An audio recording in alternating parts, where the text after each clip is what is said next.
साथियों नमस्कार। आप देख रहे हैं KBN 365 न्यूज़ नेटवर्क। साथियों पहुंचे हैं गोल्डन मोमेंट। आप देख सकते हैं यहीं पर जो है आज नवीन जय हिंद पहुंचे हुए हैं। पत्रकारों से वार्ता करेंगे, क्या कहना है उनको, आइए जानते हैं।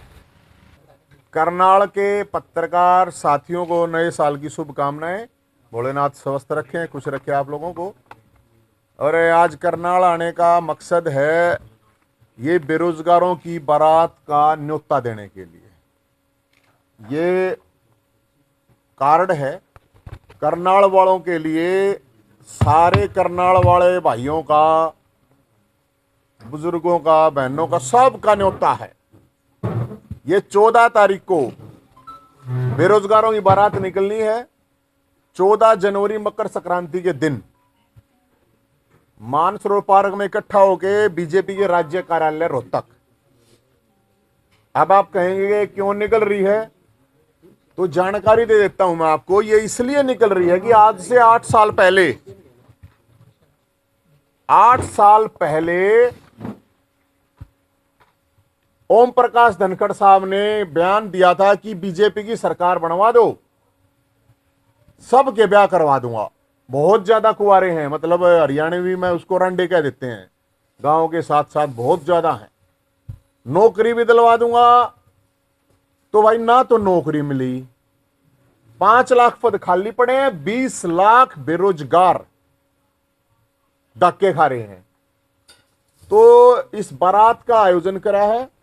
ये प्रोग्राम है बाती, इसमें जो है ना गूंगे विपक्ष को रखा गया। बाती, ये बाती हैं, आओगे नहीं आओगे हमने नहीं बेरा, लेकिन रखने जरूरी थे। लंच में सरकार के झूठे आश्वासन, बारात चढ़ाई दोपहर 12 बजे, फिर ये सीएम साहब की मर्जी है, क्योंकि जो सरकार की लड़की है वो है नौकरी, वो है जनता की समस्याओं का समाधान। अब ये किस टाइम देंगे ये तो देखना पड़ेगा। फिर वो जैसे बच्चा नहीं कहता, बेरोजगार की रांडे की शादी में सरकार को जलील करने जलूल जलूल आना। बेरोजगारों की शादी में जैसे बच्चा नहीं बोलता, कार्ड पर छपा नहीं होता है, तो ये कह रहा है मेरे चाचा कह लो भाई, मेरे चाचू की, मेरे बेरोजगार चाचू की शादी में सरकार को जलील करने के लिए जलूल जलूल आना।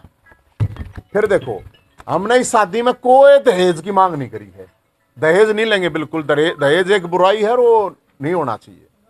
लेकिन मानतान होती है अपने हरियाणा में, आप लोगों को भी पता होगा। मानतान के लिए तो फिर लठ भी बाज जा रहा है कई बार। तो मानतान में बेरोजगार है इनके लिए नौकरी, भर्ती कैलेंडर, क्योंकि 7-7 8-8 साल तक भर्तियां अटकी खड़ी हैं। CET क्वालिफाई, HTET आजीवन, वो दूसरे राज्यों में ऑलरेडी कर रखे हैं, लेकिन हरियाणा वाले नहीं कर रहे हैं। फिर है हरियाणा की नौकरियों पे पहला हक हरियाणवी का होना चाहिए। हाँ, अरे नहीं कोई बात नहीं, चिंता नहीं करो। दूल्हा ठंड कोई बात नहीं, ब्याह पाछे अपने आप गर्म हो जाए, कोई बात ना। फिर खेल कोटा, EPPG बाल करो, थापा लगाई में। कहीं ये सोचे हैं कभी ये तो बराती बराती है, जवान जवाना का मामला है, नहीं। थापा जो लगा करो बुजुर्ग का लगा आ रहा है, तो उसमें थापे में बुढ़ापा पेंशन, विकलांग पेंशन, विधवा पेंशन, जिसके लिए लोग चक्कर काट रहे हैं, धक्के खा रहे हैं, फैमिली आईडी के नाम पे पूरे हरियाणा के लोग परेशान कर रखे हैं। प्रॉपर्टी आईडी के नाम पे, फैमिली आईडी में आप लोग इनकम कैसे कैसे 7-7 महीने के बच्चे की 7-7 लाख दिखा रखी है। फिर है भाई साहब, कर्मचारियों ने भी डिमांड रखी थी पुरानी पेंशन बहाल की। कच्चे कर्मचारियों पक्का, ये जो इन्होंने शोषण निगम चला रखा है, ये शोषण निगम है, ये गुजरात मॉडल है। मैं आपको बताऊं, कौशल निगम, अरे शोषण है भाई साहब, कौशल तो नाम है, वैसे मैं शोषण निगम कहता हूं। फिर मैं जेल में गया था, आप लोगों को पता होगा, और 4.5 साल पुराने केस भी लगा दिए, उठा गए, कोई बात नहीं। तो जेल में जब मैं गया तो पुलिस वालों ने कहा कि भाई साहब एक हमारी भी समस्या है, कि जब अनिल विज साहब विपक्ष में होते थे तो ये कहते थे हमारी सरकार बन गई तो पंजाब पुलिस को, हरियाणा पुलिस को पंजाब के समान वेतन लागू करेंगे। मगर भी ठीक है, तो ये भी डिमांड है। फिर मैं जब जेल में गया तो जेल कर्मचारियों को भी इन्होंने यही बोला था कि भाई हम आप लोगों की ये तनख्वाह उसके हिसाब से बढ़ाएंगे, उनकी भी नहीं बढ़ रखी। फिर गया मैं कैदियों के पास, क्योंकि जेल में अंदर जाना पड़ा तो कैदियों के पास तो रहना ही था। तो कैदियों की बहुत बड़ी समस्या है। सब ये मानते हैं कि भाई कैदी है वहां पर, क्या पता किसको जाना पड़ जाए जेल में, कल ना आपने जाना पड़ जाए, हमने फिर जाना पड़ जाए। तो जो कैदी हैं, राष्ट्रपति जी ने भी, सुप्रीम कोर्ट ने भी ये कहा कि वहां पे बहुत से कैदी वैसे डाल रखे हैं, निर्दोष लोग हैं। और मैं खुद देख के आया हूं, इस सिस्टम के मारे हुए लोग वहां पे पड़े हुए हैं, झूठे साचे केसा में पता नहीं किस किस तरह से। ना उनको टाइम पे पैरोल मिलती है, 40 डे पैरोल टाइम होता है। कोरोना में बाहर निकाल दिया, अब कोरोना में उनकी वो ड्यूटी, वो सजा उसमें जोड़ी नहीं। और सबसे बड़ी मानवता तो होनी चाहिए ना थोड़ी बहुत है। गर्म पानी नेताओं को खाने पीने धोने सब गर्म पानी सर्दी में यूज करते हैं, लेकिन वहां नहाने तक के लिए गर्म पानी नहीं है भाई साहब, क्योंकि वहां पे तो बेचारा दिन है। अब ये सारे मामले हैं। अब मैं आपको बताऊं, जेल से याद आया मेरे को कि हमारे मुख्यमंत्री साहब ने अभी ये कहा है, मुख्यमंत्री साहब ने, कि आरोप लगाने से कोई दोषी नहीं होता। एक खेल मंत्री के ऊपर छोरी छेड़ने का आरोप है, और उन धाराओं में एक उसमें गैर जमानती धाराएं हैं, जिन धाराओं के अंदर 7 साल तक की सजा है। मैं जिस केस में अंदर डाला गया उसमें किसी में भी 2 से 3 साल से ज्यादा की सजा भी नहीं है। मेरे लिए तो पूरी छापामारी, पूरी पुलिस लगा दी कि जैसे कि पता नहीं क्या कर दिया। लेकिन मुख्यमंत्री छोरी छेड़ खेल मंत्री को, मैंने एक के बात की, नार्को टेस्ट कराओ दोनों का। भाई अगर लड़की झूठ बोल रही है तो लड़की को डालो झूठा, अगर आरोप लगा रही तो उसको जेल में डाल दो। लेकिन पता तो चला, जब मुख्यमंत्री खुद डिफेंड कर रहा है कि आरोप लगाने से कोई दोषी, तो जेलें 80% लोग तो आरोप है, वो दोषी थोड़ी हैं, आरोप ही लगे हैं, उसके दौरान ही अंदर गए हुए हैं जेलों में। तो मुख्यमंत्री साहब ये करें। और अभी जो पता, देखो गजब की बात ये देखो कि ऐसे फद्दू काट रहे हैं कि बोले यार रिजाइन ले लिया, कुछ नहीं, वो रिजाइन नहीं ले रखा है। क्या वही धाराएं किसी आम इंसान के ऊपर लगती तो क्या पुलिस उसको छोड़ देती? क्या अभी तक जेल में नहीं होना चाहिए था? क्या ये लड़की खट्टर साहब की अगर सीएम साहब की रिश्तेदार होती और ये आरोप नवीन जैद पे लगा देती, तो क्या नवीन जैद बाहर होता या जेल के अंदर होता?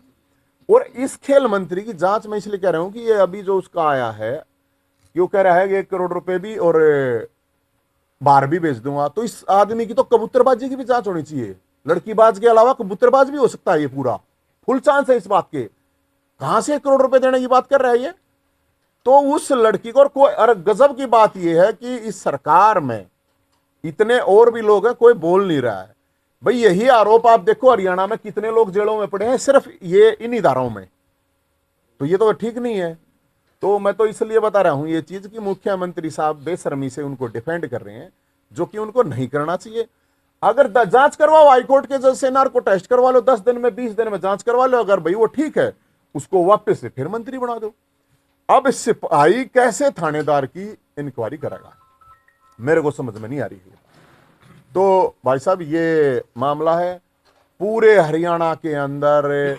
फैमिली आईडी, अब ये नंबर हमने जारी कर रखा है बरातियां के लिए, इसमें 3000 लोगों ने अपना रजिस्ट्रेशन कर दिया है इस नंबर पर 7027 822 822, ताकि रजिस्ट्रेशन, क्योंकि आगे उनको सरकार वाले जहां बारात जानी अरेंजमेंट कर लेना, अपना सारी तरह का अरेंजमेंट कर ले, तो इसलिए ये नंबर है। लेकिन इस नंबर पे और भी लोगों के फोन क्या आ रहे हैं अब कि जी हमारी ये काट दिए। लोग तड़के 5-5 बजे फोन, अब दफ्तरों में चक्कर काट रहे हैं, आपके करनाल में भी जरूर चक्कर काटते होंगे। मैं तो 3-4 जिला में तो देखा है, तड़के 5 बजे लाइन में लगे हैं। 5-5 महीने के बच्चे की इनकम दे दी 5 लाख रुपये, बताओ। बच्चा पैदा नहीं हुआ इनकम दे दी, चल रहा मामला। हाँ तो बताओ, ये तो और खतरनाक बात है। तो भाई साहब हम तो यही कह रहे हैं कि इस बारात के लिए सबको न्योता दे रहे हैं, ये बेरोजगारों की बारात है, और जिसको भी जो भी समस्या है इस सिस्टम से, इस सरकार से, वो अपनी समस्या लेके आए। वहां पे सबके लिए खुला है, ओपन है सारा। और अपने पत्रकार साथियों के लिए, क्योंकि उसमें दर्शनाला भी होते हैं ना, हाँ होता है ना ये, इसमें सभी पत्रकार साथी और नहीं है ना। अरे भाई साहब है, देखो नहीं, अरे ये रे पत्रकार, साथी। तो समस्त पत्रकार हो गए भाई साहब, मीडिया लिखवा देंगे दूसरे कार्ड पे, न्यू नाराज मत हो गए सर। तो हम तो ये तैयार है, हाँ तैयार है। दूल्हा अच्छी देखियो भाई साहब ये अच्छा ये थोड़ी एक इशू है। मैं आपको बताऊं हमारे को मोड़ नहीं मिल पा रहे भाई साहब। अच्छा जहां मोड़ लेने जा रहे हैं हमें और जहां घोड़ा बग्गी, क्योंकि घोड़ा बग्गी बिकनी पड़ रही हैं, वहां पे सरकार के लोग पहले ही कह रहे हैं, हम जाकर पूछे भाई सरकार कुछ दिन चाहिए हैं, इन्होंने कहा नहीं भाई हमारे मतलब सरकार जो घोड़ा बग्गी वालों को भी रोहतक में ये कह रही है कि घोड़ा बग्गी लेके नहीं जाना वहां। बताओ क्या करें। अगर तो करनाल में भी किसी दुकानदार के पास ये मोड़ भी नहीं मिल रहे हमारे को तो वहां पे, तो इनकी बहुत जरूरत है तादाद, क्योंकि बाराती किसी भी टाइम बटे बन सके सरकार का वहां पे, जरूरी नहीं है कि वो है। तो कोई आपका सवाल है तो आप जरूर बता दीजिए। आपने जो है दूल्हे की बात करी है, मेन जो है दूल्हे की बारात आप किसके यहाँ लेके जाएंगे और हरियाणा में किसको आप वो मानते हैं? मैं ये बारात जाएगी बीजेपी के राज्य कार्यालय, क्योंकि वहां के अध्यक्ष जी हैं जो अभी भी अध्यक्ष हैं, उन्होंने कहा था, आप लोगों के पास भी बयान है कि हमारी सरकार बनवा दो, हम लड़कों की शादी करवा देंगे। 8 साल पहले वो खुद कह रहे थे कि हर गांव में 200 300 लड़के हैं शादी योग्य हो रहे हैं, लेकिन शादी नहीं हो रही। और ये एक सामाजिक बहुत बड़ी समस्या है हरियाणा के अंदर। नौकरी की मांग करेंगे, दुल्हन की मांग करेंगे? मैडम जी बेरोजगार की बारात है तो दुल्हन दे नौकरी कोई सी तो दे दो चीज, वो तो सरकार अरेंजमेंट कराई, नौकरी दे देगी तो ब्याह अपने आप हो जाएगा, फिर कोई प्रॉब्लम सरकार नहीं। कह रही मैंने नहीं ब्याह करा, तुम क्या करोगे करके? न्यू सारे के सारे रांडे थोड़ी रखे जाए भाई साहब, अच्छी बात करो हो। अब नवीन वो जी, मुख्य इन सब कार्यक्रम के लिए आपको फंडिंग कहाँ से होती है? क्योंकि इन सब कार्यक्रम में करने के लिए पैसा भी लगाना होता है, ये सारी चीजों के लिए। अपने आप आवे है फंडिंग ने, हमारे दो आदमी की कमी थोड़ी है भाई साहब, मनसा ही माया हो है, मानस है तब पैसे भी है, पैसे का केस होता हो है, फंडिंग की कोई कमी नहीं है। फंडिंग लोग ही फंडिंग कराएं, लोग ही आओगे अपने आप, मन न किसी दारू देके थोड़ी बुलाने हैं, बोतल देंगे ले, अपने आप लोग आओगे अपने आप। हमने घोड़ा बग्गी कह रखी है, ये मोड़ा ही कह रखी है भाई, जिनके और जो खासकर शादीशुदा हैं उनसे हम ये कह रहे हैं कि भाई अपना जो शेरवानी है आपकी, जिसकी शादी हो रही है, एक दिन कुंवारा ने दे दियो, कोट पैंट है जिनके घर धरे हैं शादी के बाद उसने ज्यादातर लोग यूज करते नहीं, उनको कोट पैंट दे दियो, तो वही ये चीज है, और उसमें तो कोई वो है नहीं। और फंडिंग की के बाद ये अनूप संधू बैठे, बिंदल साहब बैठे, जिलेराम बैठे, नरवाला साहब बैठे, ये सारे ठीक से अब करने वाला था, आड़े तो जो बराती जाओगे उनकी ये कर देंगे। और बताओ नवीन जी, आप बेरोजगारों की बात कर रहे थे, लेकिन बेरोजगार जो है बेरोजगारी सरकार से ही बेरोजगारी भत्ता जो ले रहे हैं, कौन ले रहा है? जो अपॉइंटमेंट कौन है मिल रहा? कहाँ भाई साहब, कहाँ देख रहे हो? ये तो फिर वही बात है इनकी, फिर सारी बात साची थोड़ी, फिर तो 7 साल का जो आप 7 सिर्फ ये बताएं क्या बेरोजगारी भत्ता नहीं मिल रहा है? अरे नहीं मिल रहा है मेरे भाई जी, नहीं मिल रहा है, बहुत कम लोगों को मिल रहा है। 20 लाख बेरोजगार अकेले सीईटी के 11 लाख फॉर्म भर रखे अकेले सीईटी के, 2 लाख स्टेट वाले बच्चे, ये तो सीधे सिंपल है, ये तो गवर्नमेंट के उसमें है। ये रहे भाई देखो। नवीन जी, सामाजिक स्तर पर आप इन बेरोजगारों के लिए क्या कर सकते हैं और आगे के क्या आप निर्णय? मैं तो सर इतना कर सकता हूं बेरोजगारों के लिए, इनकी आवाज उठा सकते हैं और इनकी आवाज उठा रहे हैं और सरकार को जगा रहे हैं। सरकार से हम ये कह रहे हैं कि ये जो वैकेंसी खाली पड़ी है कम से कम हरियाणा के अंदर, उन वैकेंसीज को भर दे। अकेले हरियाणा पुलिस में 30,000 वैकेंसी खाली पड़ी है, अकेले एजुकेशन डिपार्टमेंट में 50,000 वैकेंसी खाली पड़ी है, अकेले हेल्थ डिपार्टमेंट के अंदर आपने देखा होगा चौटाला गांव के लोग आए हुए थे, जिस चौटाला गांव में जिसमें 5-5 लोग विधानसभा में हैं, जिसके उसके अंदर भी डॉक्टर नहीं है, 400 बच्चे सिर्फ डिलीवरी के दौरान मर जाते हैं। तो डॉक्टर करीब 30,000 वैकेंसी खाली पड़ी है हेल्थ डिपार्टमेंट में। ये तो मोटे मोटे मैंने आपको डिपार्टमेंट बताए हैं। तो बताओ 306 का मुकदमा क्या होता है? भाजपा नेता के खिलाफ दर्ज है और पुलिस कार्रवाई नहीं कर रही, कैपिटल पुलिस करनाल। तो फिर भाजपा नेता के खिलाफ है ना भाई साहब, भाजपा नेता के खिलाफ है। 302 का भी हो, 306 का की है, 302 का होगा उसमें भी बचा लेंगे। ये वही बात कह रहे हैं, वो मुकदमा अगर आपके ऊपर लग रहा होता तो, या मेरे पर लग रहा होता तो जेल में होता, लेकिन भाजपा के नेता है तो भाजपा के नेता है तो वो क्यों? इससे बड़ा उदाहरण कोई नहीं हो सकता। एक मंत्री लड़की को छेड़ता और आरोप लगाती है, मतलब उसको पूछताछ तो उससे होनी चाहिए। उसने 8 घंटे पूछे हैं जनता कि उसने पाप कर दिया, आरोप लगा गए। अरे आरोप है तो भाई उसका आरोप अगर गलत है तो उसको जेल में डाल दो, और अगर आरोप सही है तो उसका जूते मार मार के जेल में डालो ना उस खेल मंत्री ने। ये प्रॉब्लम है उसमें। लड़की को तो थाने में बुलाया जा रहा है पूछताछ के लिए, और मंत्री की घर पे पूछताछ हो रही है। तो यही तो दिख रहा है ना, मैं यही तो कह रहा हूँ, ये आरोप मेरे आप जैसे लोगों पे होता तो क्या होता?